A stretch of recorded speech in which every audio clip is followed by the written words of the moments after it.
Doctor Ratnu, बहुत बहुत स्वागत है आपका।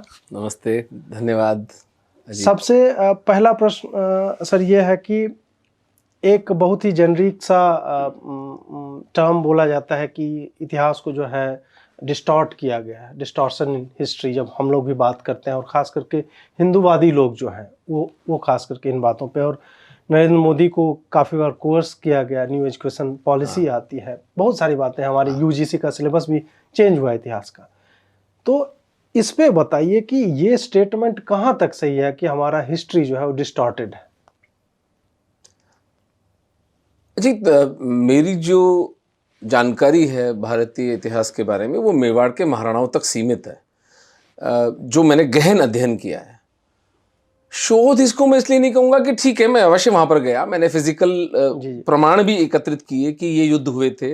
मैं उन लोगों से, उनकी पीढ़ियों से जो लोग थे उनसे मिला, और वो घोड़े की टाप तक मैं देख कर आया जो प्रताप जिन रस्तों पे चलते थे, और वो एक तथ्य है जो हमारी आंखों के सामने है। किंतु मैं ये नहीं कह सकता कि काकतीय आंध्र के हैं या गौड़ा जो हैं आपके कर्नाटक के हैं या अहोम आसाम के या कलिंग में मेरी कोई अथॉरिटी है। तो मैं इतिहास का एक छात्र हूँ, एक अन्वेषक हूँ, और मैं एक 2 साल के अध्ययन के बाद ये बिल्कुल एक रीजनेबल सा स्टेटमेंट दे सकता हूँ कि इतिहास को हमारे तोड़ा मरोड़ा नहीं गया है, हमारे इतिहास को पूर्णतः निस्तनाबूद, पूरी तरह बर्बाद, पूरी तरह नष्ट किया गया है। मेरी रुचि इस विषय में कैसे जगी? मैं श्री संजय दीक्षित जी के एक ट्वीट पढ़ता हूँ आज से 2 वर्ष पूर्व कि दिवेर का युद्ध जो था वो असली युद्ध था महाराणा प्रताप का। अब मैं राजस्थान में पला बड़ा, मैं क्षत्रिय हूँ, मुझे दिवेर का नाम तक नहीं पता था, और मैं अपने आप को सो कॉल्ड अवेकन्ड हिंदू मानता हूँ। फिर जब मैंने जाकर उस जगह का निरीक्षण किया, दिवेर में गया, वहाँ के लोगों से मिला, वहाँ साक्ष्य देखे मैंने जब युद्ध के, तो मैंने कहा इतना प्रताप तो एक ऐसे व्यक्ति हैं जिनकी छाप हिंदू जनमानस में आपको यहाँ से लेकर अटलांटा तक और यहाँ कश्मीर से लेकर कन्याकुमारी तक और सब जगह मिलेगी। यानी मैं तो जब इस पुस्तक की पूरी इस प्रोसीजर में जब मैं लिखता गया तो मुझे पता चला कि वियतनाम के युद्ध के समय प्रताप उनके प्रेरणा स्रोत थे। यद्यपि मुझे उसका कोई लिखित प्रमाण नहीं मिला, लेकिन किंवदंती ही सही, लेकिन ये एक बहुत प्रचलित किंवदंती थी कि उन लोगों को प्रताप के बारे में पता था। तो प्रताप जितने महिमाशाली और प्रकट व्यक्तित्व का सबसे महिमाशाली युद्ध पहुंच दिया जाता है, तो बाकी के महाराणाओं के साथ क्या हुआ ये आप कल्पना भी नहीं कर सकते।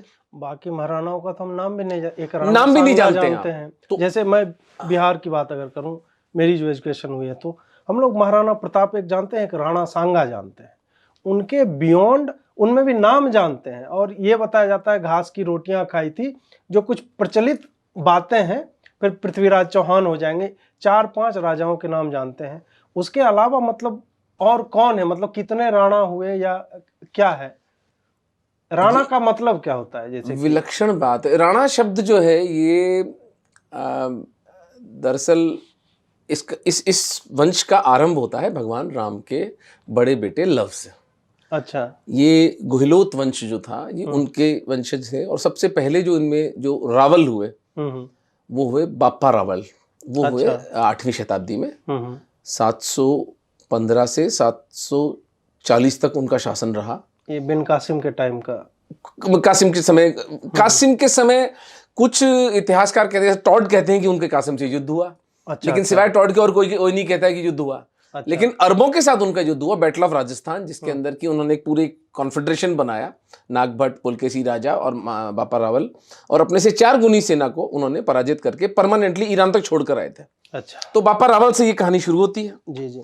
उसके बाद उनके पूरी की लाइन है पूरी। अच्छा, ये उनके भगवान राम के बड़े बेटे लव के वंशज हैं। अच्छा, सूर्यवंशी कहलाते हैं।